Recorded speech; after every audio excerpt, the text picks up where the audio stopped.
HR leaders communicate more often and to more varied audiences than almost any other function in an organization. They communicate policy to skeptics, change to resistors, difficult news to unprepared employees, and inspiration to people who are exhausted. And yet, many HR communication strategies amount to send an email, post on the intranet, hope for the best. Then leadership wonders why engagement scores stay flat, why change initiatives stall, and why employees say they feel uninformed even after a dozen announcements. Effective HR communication is not about volume. It is about precision, channel awareness, and the ability to speak to what employees actually care about, not just what the organization wants them to hear. This video is about mastering exactly that. The first milestone is audience segmentation, because your workforce is not one audience. It is many. Frontline workers process information differently than office-based staff.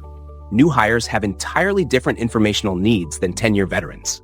Managers require context that individual contributors do not.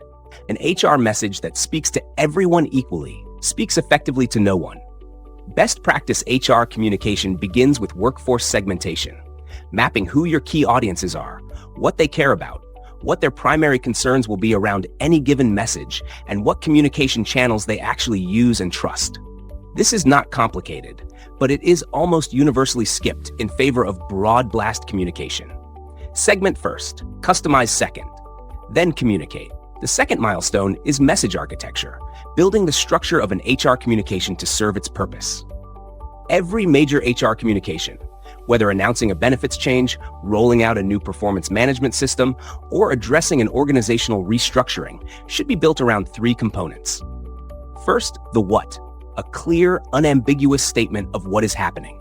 Second, the why, the business reason expressed in terms employees can connect to their own experience, not corporate abstraction. Employees are not looking for a press release. They are looking for evidence that leadership understands the impact on them. Third, the what it means for you, the specific practical implication for the receiving audience. This is the most skipped section in most HR communications and the most asked about question in every town hall that follows. Put it front and center, not buried in paragraph 7. The third milestone is multi-channel delivery with intentional sequencing. Research in organizational communication consistently shows that critical messages must be communicated through multiple channels to be retained, and that direct manager communication is the most trusted and effective channel for most workforce audiences. This means the sequence matters enormously. When major HR initiatives go to employees via company-wide email before managers have been briefed, managers are undermined and employees feel managed rather than led. Best-in-class HR communication protocol is brief managers first, equip them with talking points and FAQs, then cascade the broader communication. After the cascade, follow up through digital channels for documentation and reference. After the follow-up, listen. Town halls, Q&A forums, pulse surveys, and manager feedback loops are not optional addenda. They are how organizations detect whether the message was received or merely transmitted. Now for the trap. It is the belief, embedded in far too many HR functions, that communication ends at delivery. We sent the email, we held the all hands, we posted it in the portal. That is distribution. Communication is what happens when a message is received, understood, and acted on. Measuring the open rate on an HR email is a data point. Understanding whether employees actually comprehend the new performance framework is communication effectiveness. The organizations with the highest engagement scores measure both.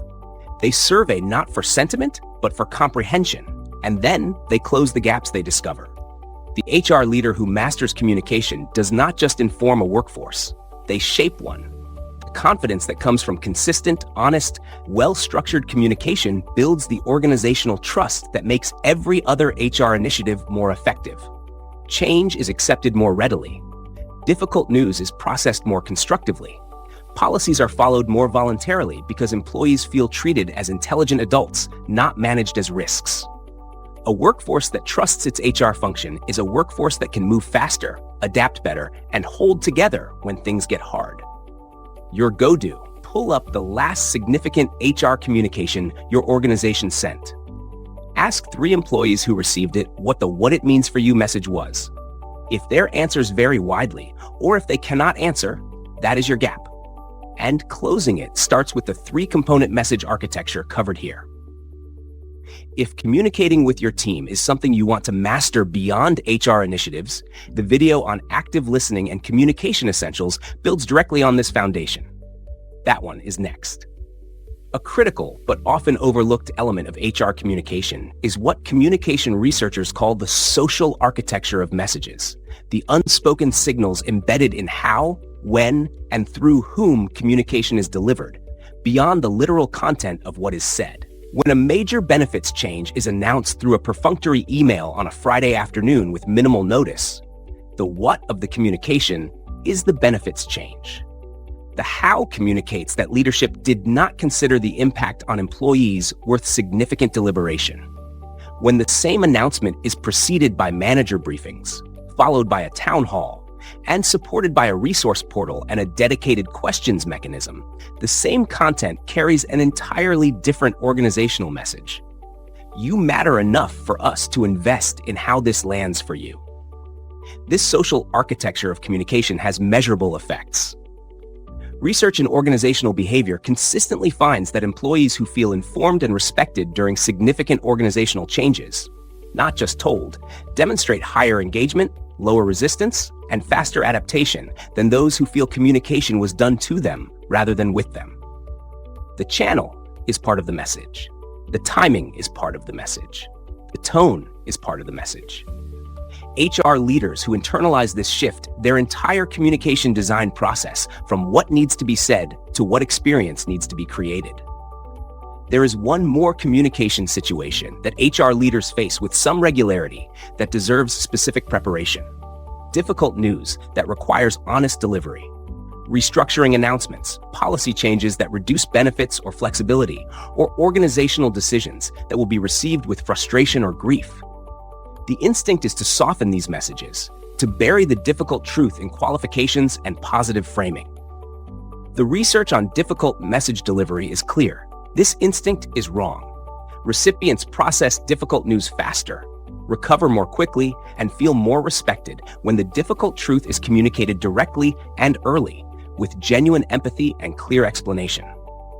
Delayed or diluted difficult news extends the period of uncertainty that is itself the primary source of employee anxiety, and it damages the communicator's credibility when the full truth eventually emerges. Thanks for watching.